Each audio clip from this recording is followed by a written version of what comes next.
Fourth time's a charm. Yes, thank you so much for joining us. Yeah, sorry for the delay. Don't do updates before a meeting. I know, right? I've had the same thing. I've been in that moment of trying to get connected, but also waiting for the update. So thank you so much for joining us this morning in advance of this weekend's race at the Indianapolis Motor Speedway Road Course. And we're going to start with, we'll get in as many questions as we can in the time that we have with Mike this morning. A friendly reminder, if you need permission to record, let me know. And then also raise your hand using the raise the hand button within Zoom, or shoot me a chat and I will monitor that area as well. And to kick us off with questions this morning, we're going to go to Kyle Dalton. Go ahead, Kyle. Good morning, Mike. So Michael Jordan announced before the season some pretty lofty expectations for the team, even suggesting maybe a couple of wins might be in order this year. So just curious if he's talked to the team and provided adjusted expectations. And I would just curious what you thought. How would you assess the season so far? What kind of grade would you give the team?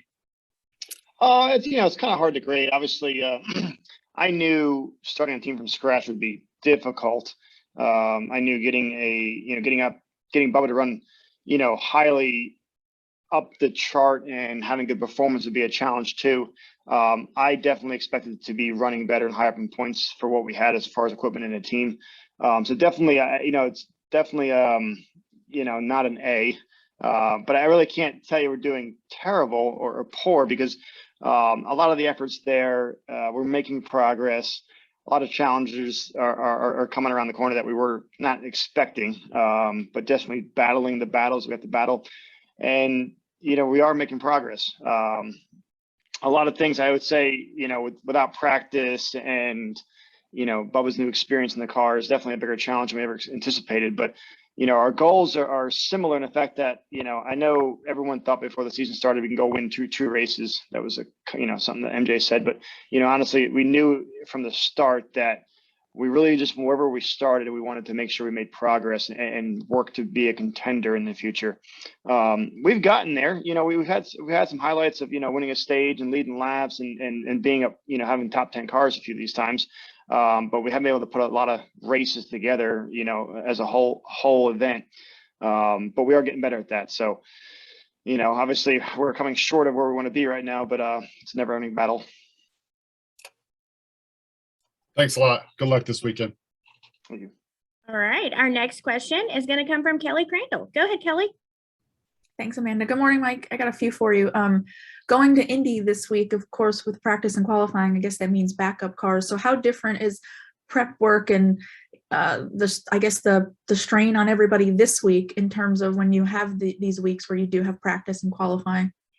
Yeah, we're definitely used to now preparing one car as it is and being race ready. It's definitely an easier task, but we kind of set up shop that way when we built this organization, that we didn't need, a full road crew and a full shop crew, because we were building one car a week. So definitely having to prepare two cars, and while it's not a running car, there's no engine in it, there's no driveline, transmission, some of these things. We do prepare it for a quick turnaround, that if we do have a problem with the primary car in either practice or qualifying, we can fire a motor in it, get it running, and be to tech and into the race pretty quickly. That is definitely a new task. Obviously there's about 8 events this year that we do that. It's amazing how much we got to tell ourselves there's a lot more work this week than past, and obviously it starts a couple weeks ahead of time. Some of these road course cars we've had already this year kind of ready to go. So a little bit easier than some of these events, but definitely every week we have a backup car. It's definitely a taller task for the workload. Well, you just mentioned there about these cars you've had already this year, and I was curious, when you have so many more road courses on the schedule, what has that been like in terms of a prep standpoint? Because it's only been 2 or 3 a year, and now it's been 7. So have you been able to use a lot of the same cars, or has it added more towards having to build more cars? No, we definitely had to build more cars and parts. Honestly, some of the suspension pieces are unique to road course racing. Obviously turning left and right. Most of our short or oval track stuff is asymmetric, where it's only meant to turn left. The cambers are set to turn left, housings, spindles, all that kind of stuff. So we definitely, in the past, when we had two road course races, you just had a primary and a backup. and they were spread out between the events that you could have time to fix things before the next event. Now with the schedule and so many road course races, you definitely need to build a lot more inventory for front suspension, rear suspension, cars in general, because you can go through them pretty quickly if you have a couple of bad weeks. And one last thing, if I may, is just you talk there about you knew starting a new team from scratch was going to be difficult. At this point in the year, when you hit August, are there still a lot of those challenges, the new team challenges there, or is it at this point just again trying to maybe just find some consistency, or are you past the point where you feel like a new team and now it's just trying to get again everybody on the same page? We've definitely, I would tell you, we hit the ground running pretty well. I was proud of the preparation we had even before Daytona. You know, I think a lot of that stuff went well, but obviously executing on track is its own entity.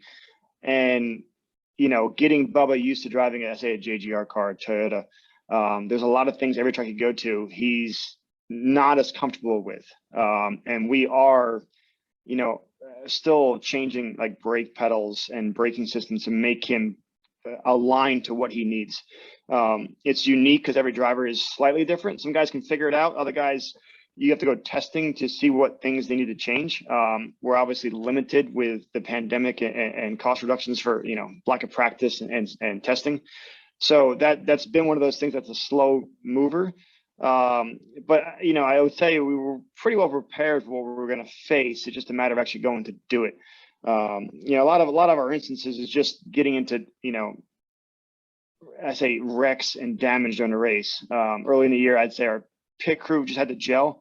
I would tell you that was one of the things that was one of the top 3 things I had to work on in the first 10 races. But honestly, made a couple changes and got some more time together, and they started really becoming a good group. Car preparation has been good. We had a couple, you know, hiccups early in the year that cost us some points and positions, but we've been, knock on wood, solid there.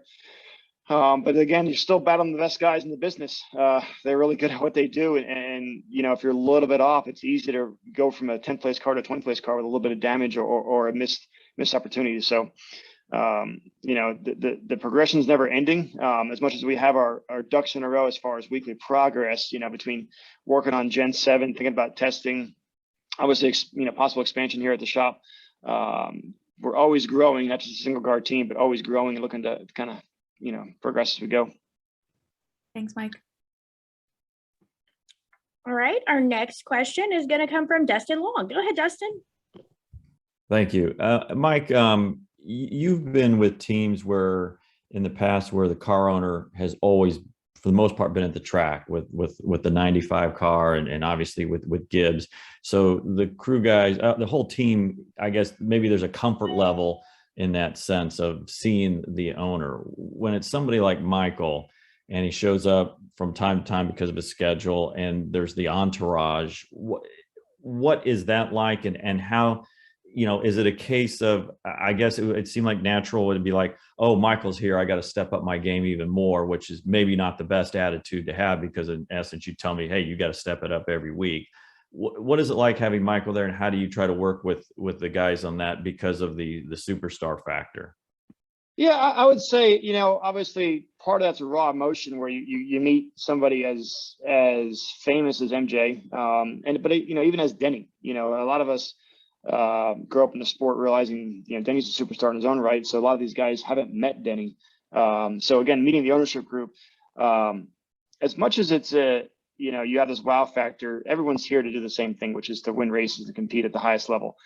It's not hard to get past that. MJ is such a great guy and owner that he makes you comfortable talking to him. He realizes, you know, obviously sports in general, but even NASCAR, that it's not as easy as just saying, go out there and just hit your marks and you go win a race. There's a lot involved, and a lot of it's physical and a lot of it's emotional. So it hasn't been hard. And honestly, there's a neat factor to it, right? All the stars that are coming to our sport to be owners and partake in it, it's definitely encouraging and great to see.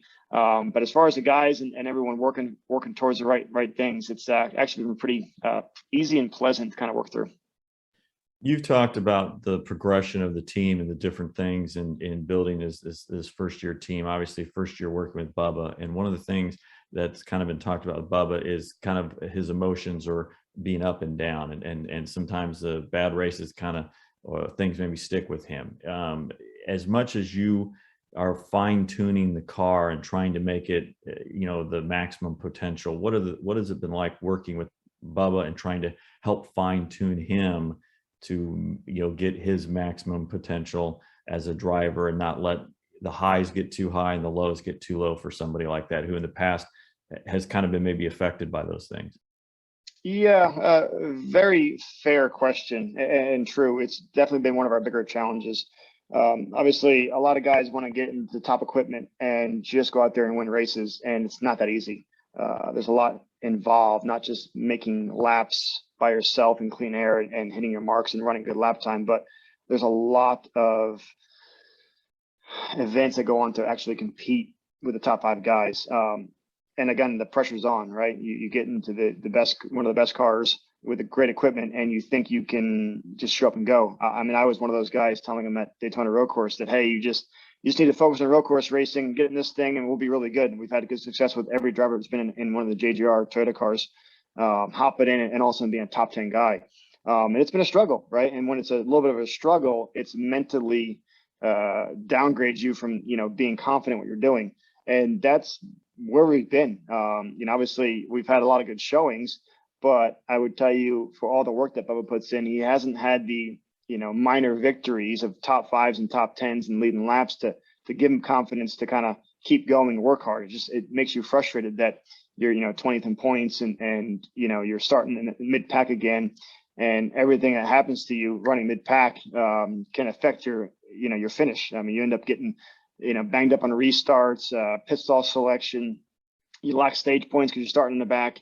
It takes its tally, and definitely the mental toll is one of the challenges we're facing for everyone on the team.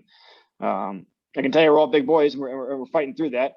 It's never a thing that we don't actually address. We make sure that, as high as the expectations were, we need to make sure we have a reality check of, go run top 15, go run top 10, go run top 5, not just go win this weekend. I think, part of my, motivational speech, for a while is the moment it starts clicking will be really fast. It's not like it's ever going to just show up at the front door, but at the same point, you got to keep working hard and you got to keep the right mindset. But definitely the mental aspect is one of the challenges we've had this year. The last thing is, you had talked in the preseason about starting like a diary to kind of chronicle this first year that was suggested to you. Are you still continuing that? And if you are, as you do that, what does that make you think about as you're putting your thoughts down, and how is it changing your perspective of things, or helping you with perspective in a season like this as you put things down on paper? Yeah, I would say still taking notes, still jotting on the fun items that come up that you realize what you're going through from a new team. I mean, this week we're installing a fire alarm in the shop. Like, it's one of those things you just should have, right? And the building we're in, it just didn't have one. And so you're like, yeah, we need to do this. And this is one of the things you're just working around. While it's trivial, it's still a distraction, whether it be phone lines or internet connections or, just all the trivial things that distract you from actually working on setups and managing people. But, ultimately it makes you realize how much you're starting from scratch. It's not a turnkey program where you just get going and everything's easy. You're building this from the ground up, from every avenue, from going from, where we're in a 0-car team to a 1-car team, hopefully to a 2-car team, and maybe even more.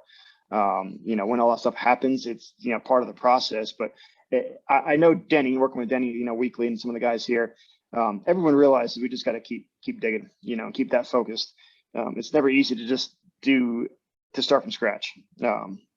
Some guys buy the team, some guys get out, but starting from scratch is definitely its own challenge. Hiring people, especially during a pandemic, getting them educated with lack of track experience. It's definitely a challenge. I was up for it. It's one of those things. When I got cut from the 11 car a few years ago, I didn't understand why.